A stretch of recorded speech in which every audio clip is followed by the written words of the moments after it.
நாம் ஜெபிப்போம். தேவனே, பரிசுத்த பிதாவே, ராத்திரி வேளையிலப்பா நாங்கள் ஒன்று சேர்ந்து உம்மை துதிக்க, உம்முடைய வார்த்தைகளை தியானிக்க நீர் எங்களுக்கு கிருபை செய்ததுக்காக ஸ்தோத்திரம். நீர் பரிசுத்தராய் எங்களோடு கூட இருக்கிறதுக்காக ஸ்தோத்திரம். இந்த ராத்திரி வேளை தேவனே, உம்முடைய தெய்வீக பிரசனம் எங்கள் மேல் ஊற்றப்படுவதற்காக ஸ்தோத்திரம் அப்பா. ஆண்டவரே, நாங்கள் காலையிலிருந்து இதுவரையிலும் நீர் பாதுகாத்து நாங்கள் போன இடங்களில் வந்த இடங்களில் எல்லாம் உம்முடைய தெய்வீக பிரசனம் எங்களோடு கூட இருந்ததுனாய் ஸ்தோத்திரம். இன்னைக்கு கடந்து வந்திருக்கிற ஒவ்வொரு மக்களையும் நீர் ஆசீர்வதித்து பலப்படுத்துவதற்காக ஸ்தோத்திரம். நீரே பரிசுத்தர், நீரே உண்மையான தேவன், நீர் எங்களை மீட்கிறவராய், நீர் எங்களை விடுவிக்கிறவராய் இந்த உலகத்தில் ஆண்டவரே எங்களுக்காக அநேக பாடுகளை ஏற்றெடுத்தவர். நாங்கள் உண்மை விசுவசிக்கிறேன், நாங்கள் உம்முடைய நாமத்தை உயர்த்துகிறேன் அப்பா. இந்நாளுகளில் கர்த்தரே எங்களுக்கு கொடுத்த எல்லா ஆரோக்கியத்துக்காக, விடுதலுக்காக ஸ்தோத்திரம். இன்னைக்கு கடந்து வந்திருக்கிற எல்லா மக்களையும் நீர் ஆசீர்வதித்து பலப்படுத்துவதற்காக ஸ்தோத்திரம். தெய்வீக சிந்தனையோடு, தெய்வீக ஆசீர்வாதத்தோடு, தெய்வீக வெற்றியோடு ஆயிருக்கிறது இந்த மக்களுக்கு நீர் கிருபை செய்வதற்காக ஸ்தோத்திரம். எங்களை முற்றிலும் தாழ்த்துகிறேன், அர்ப்பணிக்கிறேன்.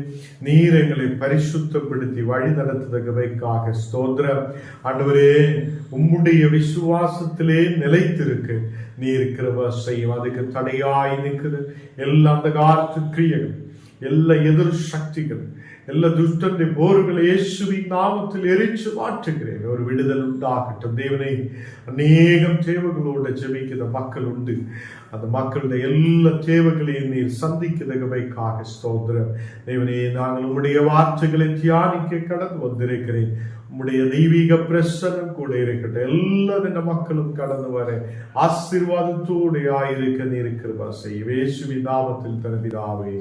ஆமீன், ஆமீன். கர்த்தர் நம்மை ஆசீர்வதித்து வழி நடத்துவார்.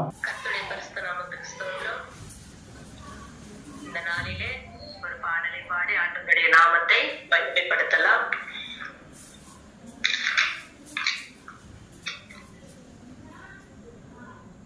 எந்தன் கண்மலையானவரே, என்னை காக்கும் தெய்வம் நீரே. எந்தன் கண்மலையானவரே, என்னை காக்கும் தெய்வம் நீரே. வல்லமை மாட்சிமை நிறைந்தவரே, மகிமைக்கு பாத்திரரே.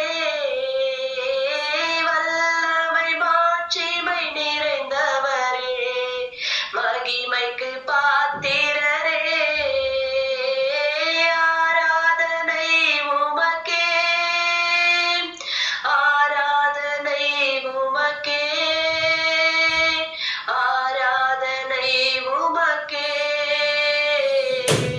ஆராதனை உமக்கே, ஆராதனை உமக்கே, ஆராதனை உமக்கே, ஆராதனை உமக்கே, ஆராதனை உமக்கே. எந்தன் பலவீன நேரங்களில் கிருபை தந்தீரையா. எந்தன் பலவீன நேரங்களில் கிருபை தந்தீரையா. ஏசு ராஜா என் பெலனானீர், எதற்கும் பயமில்லையே. ஏசு ராஜா என் பெலனானீர், எதற்கும் பயமில்லையே.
சங்கீதங்களின் புஸ்தகம் 119 அதிகாரம் வசனங்கள் 1 முதல் 10 முடிய வாசிக்க கேட்போம். கர்த்தருடைய வேதத்தின்படி நடக்கிற உத்தம மார்க்கத்தார் பாக்கியவான்கள். அவருடைய சாட்சிகளை கைக்கொண்டு அவரை முழு இருதயத்தோடும் தேடுகிறவர்கள் பாக்கியவான்கள். அவர்கள் அநியாயம் செய்வதில்லை, அவருடைய வழிகளில் நடக்கிறார்கள். உமது கட்டளைகளை நாங்கள் கருத்தாய் கைக்கொள்ளும்படி நீர் கற்பித்தீர். உமது பிரமாணங்களை கைக்கொள்ளும்படி என் நடைகள் ஸ்திரப்பட்டால் நலமாயிருக்கும். நான் உம்முடைய கற்பனைகளை எல்லாம் கண்ணோக்கும் போது வெட்கப்பட்டு போவதில்லை. உம்முடைய நீதி நியாயங்களை நான் கற்றுக்கொள்ளும் போது செம்மையான இருதயத்தால் உம்மை துதிப்பேன். உமது பிரமாணங்களை கைக்கொள்ளுவேன். முற்றிலும் என்னை கைவிடாதேயும். வாலிபன் தன் வழியை எதினால் சுத்தம் பண்ணுவான். உமது வசனத்தின்படி தன்னை காத்துக் கொள்ளுகிறதினால் தானே. என் முழு இருதயத்தோடும் உம்மை தேடுகிறேன். என்னை உமது கற்பனைகளை விட்டு வழி தப்ப விடாதேயும். ஆமென்.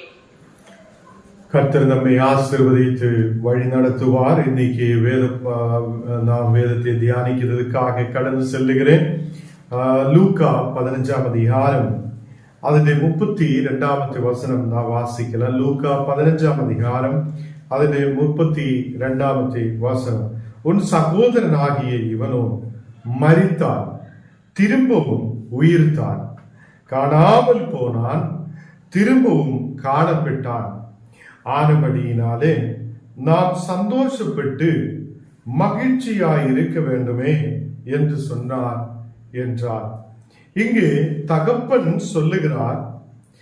தகப்பன் தன் பெரிய மகனுக்கிட்ட, மூத்த மகனுக்கிட்ட சொல்லுகிறார், உன் சகோதரனாகிய இவனோ மரித்தான், திரும்பவும் உயிர்த்தான் என்று சொல்லுகிறார். அந்த நமக்கு தெரியும், 2 மக்கள் இருந்திருக்கிறார், 2 பிள்ளைகள் இருந்திருக்கிறார். அதில் சின்ன மகன் தனக்கு கிடைக்க வேண்டிய எல்லா ஆஸ்தியையும் வாங்கி அவன் தூர தேசத்துக்கு கடந்து செல்கிறான். அவன் அந்த பணத்தையும் ஆஸ்தியையும் எல்லாம் நாசம் பண்ணி அவன் எல்லாவற்றையும் விட்டு அவனுக்கு சாப்பிட வழி இல்லாது இருக்கும் போது அவன் திரும்பி வருவதெல்லாம் நாம் போன நாளுகளில் வேதத்திலிருந்து தியானிச்சிருக்கிறான். கர்த்தர் பிள்ளைகளே, அந்த மகன் திரும்பி வரும்போது பிதாவு அவனை சேர்த்து கொண்டிருக்கிறது. அவன் திரும்பி வரும்போது பிதாவு அவனை சேர்த்து கொண்டிருக்கிறது.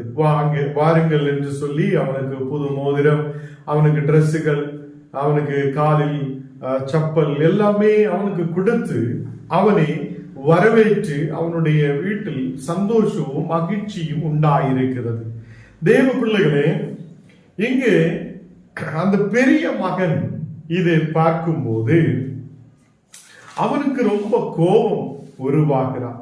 25 வசனத்தில் அவனுடைய மூத்த குமாரன் வயலில் இருந்தான். அவன் திரும்பி வீட்டுக்கு சமீபமாய் வருகிற போது கீத வாத்தியத்தையும் நடன களிப்பையும் கேட்டு, இந்த மூத்த மகன் வயலில் இருக்கிறார். அவன் வயலில் வேலை செய்தவன். அவன் தன் தகப்பனோடு கூட இருக்கிற மகன். இந்த மூத்த மகன் வயலில் இருந்து தன் வீட்டுக்கு திரும்பி வரும்போது அங்கு ரொம்ப மகிழ்ச்சியும், அந்த வீட்டுக்கு கீத வாத்தியங்கள் கேட்கிறதும் நடன களிப்பையும் அவன் கேட்கிறான். இங்கு என்ன நடக்கிறார் என்று அவனுக்கு தெரியாது. அன்னைக்கு நமக்கு இருக்கிற மாதிரி மொபைல்களும், நமக்கு இருக்கிற மாதிரி பெரிய சீக்கிரத்தில் கால் பண்ணி சொல்லுறதுக்கோ கூப்பிடுறதுக்கோ வழிகள் இல்லாது இருக்கிற சூழ்நிலைகள். அப்போ கர்த்தராகிய இயேசு இந்த வார்த்தை சொல்லும் போது அவர் சொல்லுகிறார், மூத்த மகன் வயலில் இருந்து வருகிறார். அவன் திரும்பி வீட்டுக்கு வரும்போது அங்கு நடக்கிற எல்லா கீத வாத்தியங்களையும், அங்கே இருக்கிற நடன களிப்பையும் பார்த்து அவன் ஊழியக்காரோடு விசாரிக்கிறார், இங்க என்ன நடக்கிறார். அப்போ அவனுடைய வீட்டில் நேற்று வரைக்கும் அவன் போகுது வரைக்கும் காலையில் போகும்போது அங்கு எந்த பிரச்சனையும் இல்லை, எதுவுமே இல்லை. இப்போ கீத வாத்தியங்கள் இருக்கிறார், நடன கலைப்பை இருக்கிறார், அங்கு எல்லாமே அங்கு எல்லாரும் சந்தோஷத்தோடு இருக்கிறதை பார்த்து ஊழியக்காரில் ஒருவனோடு அதை அவனை அழைத்து விசாரிக்கிறதை நாம் பார்க்கிறது. 27வது வசனத்தில் அதற்கு அவன், உம்முடைய சகோதரன் வந்தான், அவன் மறுபடியும் சுகத்துடனே உம்முடைய தகப்பனிடத்தில் வந்து சேர்ந்தபடியினாலே அவருக்காக கொழுத்த கன்றை அடிப்பித்தார் என்றார்கள். அப்போ இந்த ஊழியக்காரில் ஒருவன் இந்த மூத்த மகனோடு சொல்லுகிறது, உன்னுடைய சகோதரன் திரும்பி வந்திருக்கிறது, அவன் திரும்பி வந்திருக்கிறது, மறுபடியும் சுகத்துடனே வந்தான், அதனாலே இங்கு எல்லாரும் கூட சேர்ந்து அவனுக்காக கொழுத்த கன்றை அடித்தார் என்று காணப்படுகிறது. அப்போ நம்முடைய வீட்டில் ஆனாலும், நாம் இருக்கிற ஊர்களில் ஆனாலும், நாம் இதே மாதிரி தான் ஏதோ எல்லாம் நாசம் பண்ணி எல்லாவற்றையும் தொலைத்து போட்டு ஒன்றுமில்லாது நிற்கிறவனே நாம் பார்த்தால் நாம் அவனையும் வீட்டுக்கு சேர்த்து கொள்ள மாட்டேன். நாம் அவங்களை தூரமாய் ஒதுக்கும், இனி வராதே, இனி நம்முடைய வீட்டுக்கு வராதே. பட் அந்த தகப்பன் அப்படி இல்லை. தன் இளைய மகன் வரும்போது, அந்த சின்ன மகன் வரும்போதே அவனை வீட்டுக்கு சேர்த்து கொள்ளுகிறான், அன்போடு அவனை உபசரிக்கிறார், அவனுக்கு தேவையானதெல்லாம் கொடுக்கிறார், மக்களை கூட்டி அவனுக்காக ஒரு கொழுத்த கன்றை அடிக்கிறார். அப்போ இந்த மூத்த மகனுக்கு ரொம்ப கோபம் வருகிறான். நான் இந்த அப்பனோடு கூட இருக்கிறான், நான் எப்போதும் இவரோடு கூட இருந்துட்டு எனக்காக எதுவும் செய்தில்லையே என்று ஒரு விஷயம் அங்கே உருவாகுது. அப்போ கர்த்தருடைய பிள்ளைகளே, நாம் உலக பிரகாரமான எருசலேமில் இருக்கும்போது, உலக பிரகாரமான அடிமைத்தத்தில் இருக்கும்போது, உலக பிரகாரமான யோசனையில் இருக்கும்போது சில நேரத்தில் நாம் இப்படிதான் யோசிக்கும். நம்முடைய சகோதரரை வீட்டுக்கு சேர்த்து கொள்ள முடியாது, நம்முடைய கூட இருக்கிற அதை கூட பிறப்புகளை நேசிக்க முடியாது, நாம் அநேகம் குறைகளை சொல்லி சொல்லி அவங்களை கீழே தள்ளி விடுதவராய் நாம் காணப்படுகிறது. கர்த்தருடைய பிள்ளைகளே, நாம் குறைகளை சொல்லி ஒருவனை கீழே தள்ளிவிட முடியும். இப்போ நீங்களும் கர்த்தருடைய பக்கத்தில் இருக்கிறவராய் இருக்கிறது, தேவனோடு கூட சார்ந்து இருக்கிறவராய் இருக்கிறது. ஒருவனுக்கு ஒருவன் அன்பு செலுத்தி அதை காணாமல் போன ஒருவன் திரும்பி வரும்போது நமக்கும் மிகுந்த சந்தோஷம் உண்டாகும். நாம் இந்த பெரிய மகனை போலே நாம் ஆகக்கூடாது. அவன் அங்கே பார்க்கும்போது அந்த இளைய மகன் எல்லாம் தொலைத்து போட்டிருக்கிறவன், ஒன்றுமில்லாத இருக்கிறவன், அவனுக்கு எந்த ஆஸ்தியும் இல்லை, அவன் சாப்பாடுக்கு வழி இல்லாத இருந்தவன். அந்த சாப்பாடுக்கு வழி இல்லாத இருக்கிற ஒருவன் என் தகப்பன் வீட்டுக்கு கடந்து செல்லலாம், அவனுடைய ஊழியக்காரில் ஒருவனாய் இருக்கலாம், மகனாய் அல்ல, ஊழியக்காரில் ஒருவன். அங்கே ஊழியக்கார் சாப்பிட்டு மிச்சம் மீறி வைக்கிறதை எடுத்து சாப்பிடலாமே என்று நினைத்து வந்தவன் தகப்பன் அவனை தள்ளிவிட்டது இல்லை. அன்பு செலுத்துத தகப்பன் அவனை சேர்த்து கொள்ளுது. பட் இந்த மூத்த குமாரன், அவனுடைய சகோதரன் அவனுக்கு விரோதமாய் கோபப்படுவதை பார்க்கிறார். கர்த்தர் பிள்ளைகளே, பாவத்துக்கு அடிமையாய் சில பேர் நமக்கு சுற்றிலும் இருக்கும். நாம் போகிற சபைகளில், நாம் ஆயிருக்கிற கிராமத்தில், நாம் போகிற இடங்களில் எல்லாம் பாவத்துக்குள்ளே அடிமையாக்கப்பட்ட அநேகர் இருக்கலாம். அவங்களை பார்த்து குறை சொல்லி தேவனிலிருந்து தூரமாய் பிரிக்கிறவர் அல்ல நாம் அவங்களையும் அன்பு செலுத்தி சேர்த்து கொள்ளுத மக்களாய், அவங்களுடைய பாவங்களை மன்னிக்கிற ஒரு தேவன் உண்டு என்று சொல்லுத மக்களாய் நாம் காணப்படணும். இவன் எல்லாம் தொலைத்து போட்டிருக்குதே, இவன் எல்லாமே அழித்து அதை ஒன்றுமில்லாத சூழ்நிலையில் இருக்குதே, சாப்பாடுக்கு வழி இல்லாதவனாய் இருக்குதே, இவனை இனி எதுக்கு தேவை என்று சொல்லி தள்ளி விடுதவராய் அல்ல.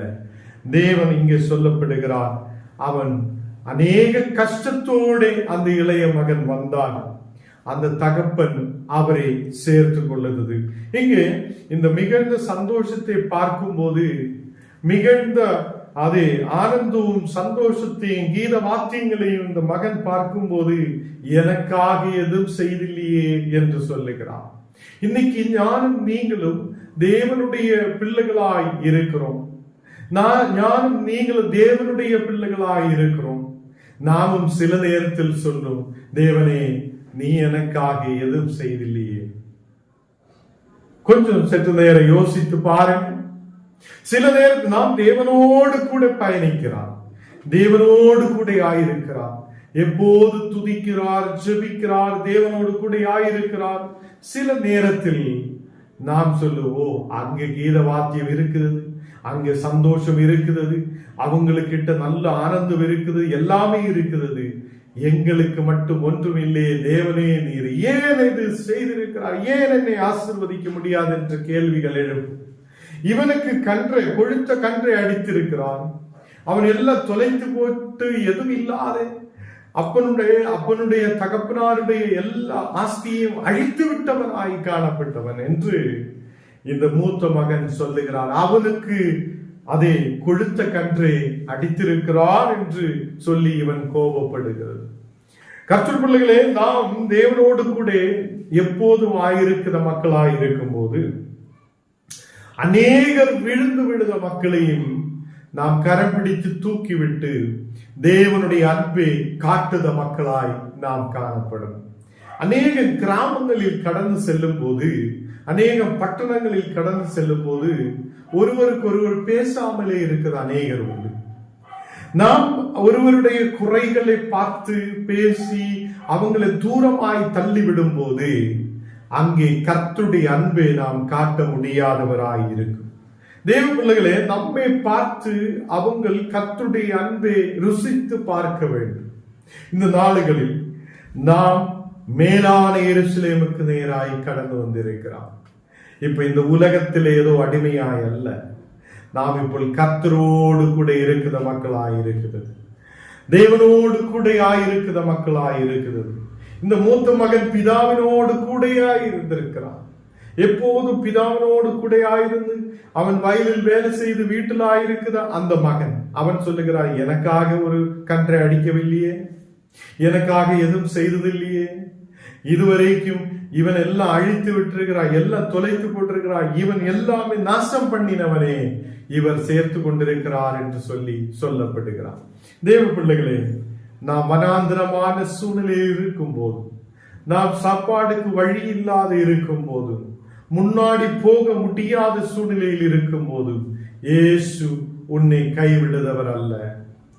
அவர் உன்னை ஆதரிக்கிறவராய், உனக்கு தேவையானதை சந்திக்கிறவராய், உன்னை முன்னாடி வழி நடத்துதவராய் அவர் கூட இருக்கிறார். 28வது வசனம் வாசிக்கும் போது, அப்பொழுது அவன் கோபமடைந்து உள்ளே போக மனதில்லாத இருந்தான் என்று காணப்படுகிறார்.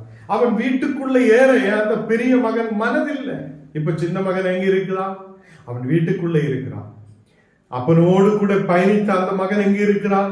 இப்ப வெளியில் இருக்கிறான். அவனுக்கு கோபம் வந்ததினாலே பிதாவோடு கூட இருக்க முடியாத வந்திருக்கிறார். கர்த்தர் பிள்ளைகளை, மேலான எருசலேமுக்கு நேராய் கடந்து வருகிற ஞானதிகளும் கோபத்தை அடக்கும் போதுதான் தேவனோடு கூட பயணிக்க முடியும் என்று காணப்படுகிறார். தேவ பிள்ளைகளை, இந்த கோபமும் எரிச்சலும் நம்மை வீட்டுக்குள்ள பிரவேசிக்க முடியாத பண்ண வைக்கும். எத்தனை பேருக்கு புரிந்திருக்கிறார்? இந்த மகன் தகப்பனோடு கூட ஆயிருந்திருக்கிறான். பெரிய மகன் அதை தேவனோடு அந்த பிதாவோடு கூட பயணிக்கிற மகன் ஆயிருந்திருக்கிறான். அவன் வீட்டிலே இருந்து சாப்பிட்டு வேலைகள் செய்து அதை வயலில் வேலைகள் செய்து நடக்கிற ஒரு மகன். இப்போ அவனுக்கு மனதில்லை. எதுக்கு மனதில்லை? வீட்டுக்குள்ள பிரவேசிக்கிறதுக்கு மனதில்லை. அப்போ தகப்பனே வெளியிலே வந்து அவனை வருந்தி அழித்தார் என்று காணப்படுகிறார். கர்த்தர் பிள்ளைகளே, அந்த தகப்பனே வந்து அவனை கூப்பிடுகிறார், நீ உள்ளவா, இந்த சந்தோஷத்தில் மகிழ்ச்சியில் நீ கலந்து கொள்ளு என்று சொல்லும். சில சபைகளில் இப்படி இருக்கிறார். ஏதாவது சின்ன வீடில் இருக்கிறவங்க சபைக்குள்ள வந்தால் யாரும் சேர்த்து கொள்வதில்லை.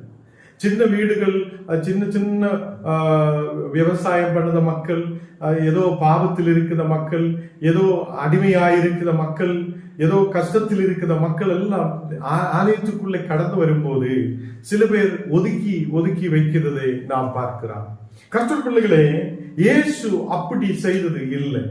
இயேசு அவங்களையும் அதை முன்னாடி கொண்டு போகிறதா, அன்பு செலுத்துத ஒரு ஆண்டவராய் காணப்பட்டிருக்கிறது. கர்த்தர் பிள்ளைகளை இங்கே 29வது வசனத்தில் அவன் தகப்பனுக்கு பிரதி உத்தரமாக, இதோ இத்தனை வருஷ காலமாய் நான் உங்களுக்கு ஊழியம் செய்து ஒரு காலமும் உம்முடைய கற்பனைகளை மீறாதிருந்தும் என் சிநேகிதரோடு நான் சந்தோஷமாய் இருக்கும்படி நீர் ஒரு காலமும் எனக்கு ஒரு ஆட்டுக்குட்டியாவது கொடுக்கவில்லை என்று. இப்போ அந்த பெரிய மகன் அவனுக்கு குறைகளை எடுத்து சொல்லுகிறான். தகப்பனாருக்கு எனக்கு நீ எதுவும் கொடுத்ததில்லை, என்னுடைய சிநேகிதரை கூப்பிட்டு ஞானம் சந்தோஷமா இருக்கிறதுக்காக ஒரு சின்ன ஆட்டுக்குட்டி கூட நீ கொடுத்ததில்லையே என்று சொல்லுகிறான். சில நேரத்தில் நம்மோடு கூட நம்முடைய சபையில் நாம் ஆயிருக்கிற இடத்தில், நாம் ஆயிருக்கிற தேசத்தில் புதுதாய் வந்த சில பேர் நல்ல ஆசீர்வாதத்தோடு வளரும். தேவன் ஆசீர்வதித்து கொண்டு வரும்போது நம்ம சொல்லும், நேற்று வந்த அவன் பெரிய நிலையில் வளருகிறான், ஆவிக்குரிய நிலையில் வளருகிறான், அபிஷேகத்தை பெற்றுக் கொள்ளுகிறான், எனக்கு மட்டும் ஏன் கிடைக்குதில்லையே என்று சில பேர் கேட்கும். இதல்ல மேலான எருசலேமுக்கு கடந்து வந்த மக்கள். இப்படி உள்ள மக்கள் அல்ல. எரிச்சல், கோபம், இனி உள்ளவனை பார்த்து உள்ள எல்லா மனக்கவலைகள் அதெல்லாம் தான் மாற்றிவிட்டு, தேவ பிள்ளைகளே, இந்த மகன் சொல்லுத மாதிரி குறைகளை பேசுதவராய் இருக்க கூடாது. பிதாவினோடு சொல்லுகிறார், நீ இதுவரைக்கும் ஒரு சின்ன ஆட்டுக்குட்டி கூட எனக்கு கொடுக்கவில்லையே என்று சொல்லுகிறான். நான் உன்னோடு கூட இருந்திருக்கிறான், உமக்கு ஊழியம் செய்திருக்கிறான், நான் உனக்கு ஒரு காலம் உன்னுடைய கட்டளைகளை மீறியதில்லை, நான் நீ சொல்லுதை எல்லாம் கீழ்ப்படிந்திருக்கிறார் என்று சொல்லுகிறான். தேவ பிள்ளைகளே, நாம் இயேசுவோடு கூட ஆயிருக்கிறான். கட்டளைகளை பாதுகாத்து அவர் சொல்ற கற்பனைகளை எல்லாம் கேட்டு நாம் நடக்கிற மக்களாயிருக்கலாம். நாம் ஆண்டவரோடு கூட பயணித்து ஊழியம் செய்த மக்களாயிருக்கலாம்.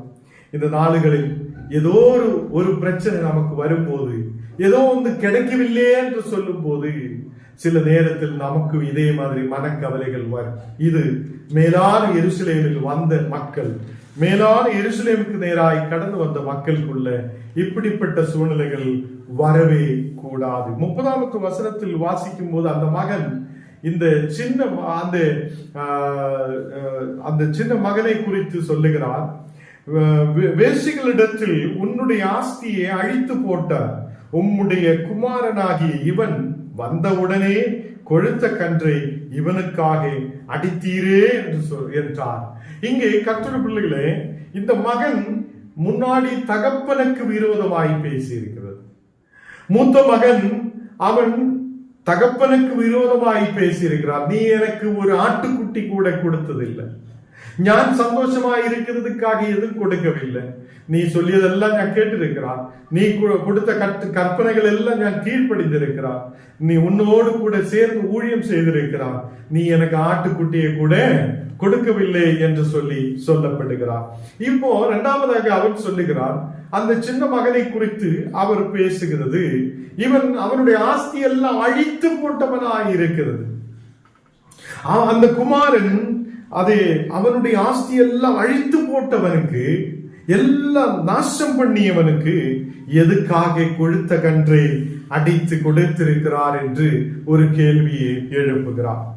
கர்த்தர் பிள்ளைகளே, 31வது வசனத்தில் தகப்பன் சொல்லுகிறார், அதற்கு தகப்பன், மகனே, நீ எப்போது என்னோடு கூட இருக்கிறாய், எனக்குள்ளதெல்லாம் உன்னிடதாய் இருக்கிறது என்று சொல்லி இருக்கிறது.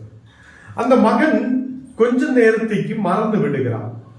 என்னுடைய தகப்பனாரோடு கூட நான் இருக்கிறான், இந்த தகப்பனாருடையதெல்லாம் எனக்குள்ளதுதான் என்று அவன் மறந்துவிட்டு, அவனுக்குள்ள கோபமும் எரிச்சலும் யாரு கூட, அந்த சின்ன மகனுக்கிட்ட, அவனுடைய சகோதரனுக்கிட்ட அவனுக்கு ரொம்ப எரிச்சல், கோபம், பிரச்சனைகள் உருவாகும். கர்த்தருடைய பிள்ளைகளே, இப்படி இருக்கிறவங்க எல்லாம் அடிமையாய் இருக்கிறார், சாத்தானுக்கு அடிமையாய் இருக்கிறது. இப்படி இருக்கிற மக்கள் எல்லாம் அதே உலக பிரகாரமான எருசலேமில் இருக்கிறது. ஞானம் நீங்களும் இப்படிப்பட்ட சூழ்நிலைகளை விட்டு மேலான எருசலேமுக்கு நேராய் இயேசுவோடு கூட நாம் ஆயிருக்கிற ஒரு அனுபவத்துக்குள்ளே கடந்து வரணும். அப்போ தகப்பன் சொல்லுறது, நீ எப்போதும் என்னோடு கூட இருக்கிறது, நீ எப்போதும் என்னோடு கூட இருக்கிற மகன். அப்படி இருக்கும்போது எனக்குள்ளதெல்லாம் உனக்குதான். அப்போ கர்த்தருடைய பிள்ளைகளே, இயேசு நம்மோடு கூட இருக்கிறது. அந்த இயேசு அவர் சர்வ ஐஸ்வர்யம் உள்ளவராய், எல்லா ஐஸ்வர்யமும் அதே எல்லா ஆசீர்வாதங்களும் உள்ளவராய் இருக்கிற தேவன் நாம் அவரோடு கூட இருக்கும் போது அவர் நம்மை நடத்துவார் என்றுள்ள விசுவாசத்தோடு நாம் ஆயிருக்கிறோம். எத்தனை பேருக்கு விசுவாசமாய் இருக்கிறார்? நான் தேவனோடு கூட பயணிக்கிறார், தேவனோடு கூட ஆயிருக்கிற மக்களாய் இருக்கிறது. அவர் நம்மை உயர்த்துவார், ஆசீர்வதிப்பார், வழி நடத்துவார் என்றுள்ள நம்பிக்கையோடு நாம் ஆயிருக்கிறோம். தேவ பிள்ளைகளே, இந்த நாடுகளில் நாம் கோபத்தோடு எரிச்சலோடு யாரோ ஒரு ஆள் மனம் திரும்பி புதுதாய் வந்தால் அவனை சேர்த்து கொள்ளாது இருக்கிற மக்களாய் அல்ல, அவனுடைய குறைகளை எடுத்து சொல்லி அவனை திருப்பி பாவத்துக்குள்ளே கொண்டு போவதவராய் அல்ல, நாம் தேவன் அவங்களை விடுவித்திருக்கிறார் என்று சொல்லி கூப்பிட்டு சந்தோஷத்தோட மகிழ்ச்சியோட நாம் முன்னாடி கடந்து சென்ற மக்களாய் இருக்கணும். இந்த மூத்த மகன் 2 விதமாக குறைகள் பேசி இருக்கிறது. ஒன்று தகப்பனுக்கு விரோதமாய் பேசி இருக்கிறது, 2 அவனுடைய சகோதரனுக்கு விரோதமாய் பேசி இருக்கிறது. கர்த்தருடைய பிள்ளைகளை, நாமும் தகப்பனாருக்கு விரோதமாய், நாம் நம்முடைய குடும்பத்துக்கு விரோதமாய் பேசின மக்களாய் இருந்தால் மேலான எருசலேமுக்கு வந்ததுக்கு அப்புறம் இந்த விஷயங்கள் நம்முடைய வாழ்க்கையிலிருந்து விட்டு மாறப்படணும். ஹல்லேலூயா. அதுதான் இங்கே கடைசி வார்த்தையில் நாம் வாசிச்சு கேட்டது, உன் சகோதரனாகி இவனோ மரித்தான், திரும்பவும் உயிர்த்தான் என்று தகப்பன் சொல்லுகிறான்.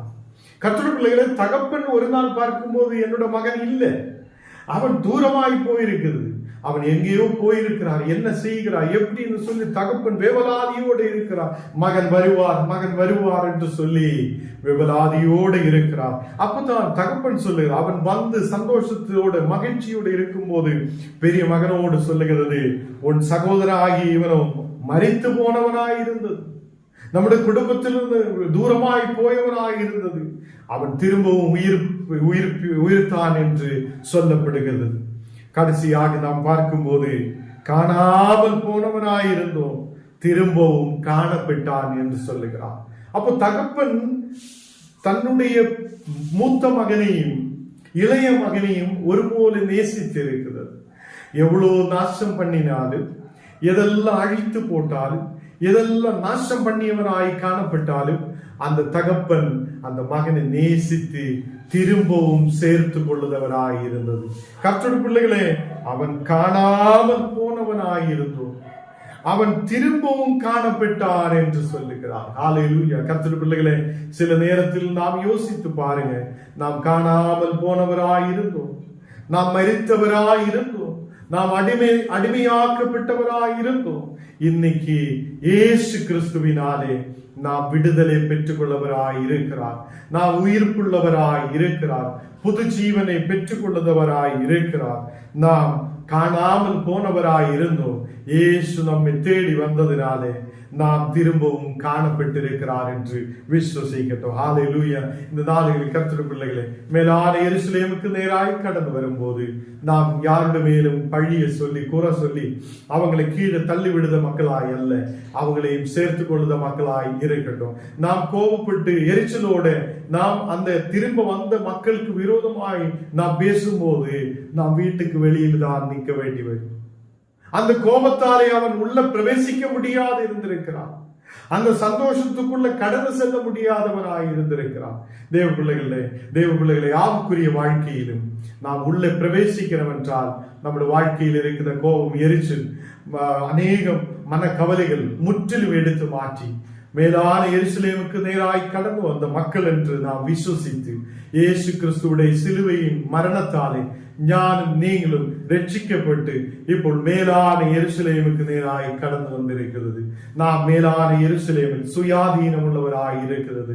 கர்த்தருடைய பிள்ளைகளே, அப்படிப்பட்ட மக்கள் காணாமல் போனவன் திரும்ப வரும்போது நாம் அவரை சேர்த்து கொள்ளுத மக்களாய் காணப்படட்டும். தேவன் நம்மை ஆசீர்வதித்து வழி நடத்துவார். நாம் ஜெபிக்கலாம். தேவனே, பரிசுத்த பிதாவே, இந்த ராத்திரி வேளையிலப்பா உம்முடைய தெய்வீக பிரசனம் எங்களுக்கு நீர் கொடுக்குதகவைக்காக ஸ்தோத்திரம். உம்முடைய தெய்வீக பிரசனத்தால் நீர் எங்களை நிரப்பும் தேவனே. இன்னைக்கப்பா நல்ல பாடல்கள் கேட்க, ஆண்டவரே நல்ல வசனங்களை தியானிக்க தேவனே உம்மோடு கூட ஆயிருக்க நீர் எங்களுக்கு கிருபை செய்ததுக்காக ஸ்தோத்திரம். பாடல்கள் பாடின அந்த மகளை வாசித்த அந்த மகளை நீர் ஆசீர்வதிக்கதகவைக்காக ஸ்தோத்திரம். அதே மாதிரி நீங்க கடந்து வந்த ஒரு மக்களையும் நீர் ஆசீர்வதித்து பலப்படுத்து தேவனே.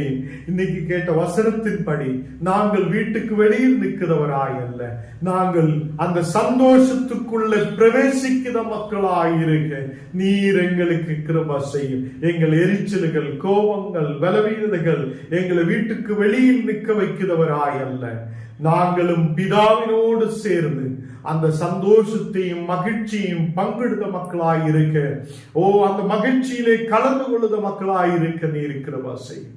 எங்களை முற்றிலும் தாழ்த்துகிறேன், அர்ப்பணிக்கிறேன் இயேசுவின் நாமத்தில் தன பிதாவே, ஆமேன்.